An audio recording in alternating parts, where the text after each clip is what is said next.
Hello everyone, আমি বৈশাখী আরবি daily blog 01 চ্যানেলে তোমাদেরকে স্বাগত। আজ তোমাদের সাথে অন্য কোনো ভিডিও নয়, রান্নার ভিডিও শেয়ার করব। কোনো রকম সার ছাড়াই আমাদের বাড়িতে চাষ করা হয়েছিল ছোলার শাক। এই টাটকা ছোলার শাক রান্না করে দেখাবো তোমাদেরকে। প্রথমে শাকগুলোকে তুলে নিলাম, তারপর ভালো করে ধুয়ে কেটে নিলাম।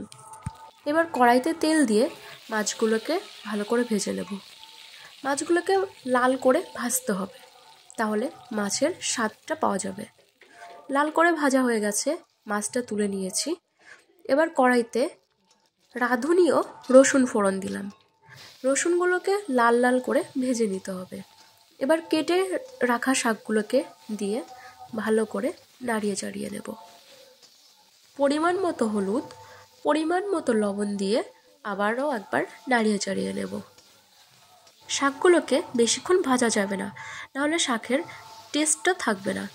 এরপর নাড়িয়ে চাড়িয়ে হালকা করে জল দিয়ে দিলাম।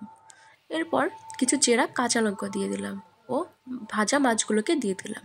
কিছুক্ষণ পরে নামিয়ে নিলেই তৈরি ছোলার শাক।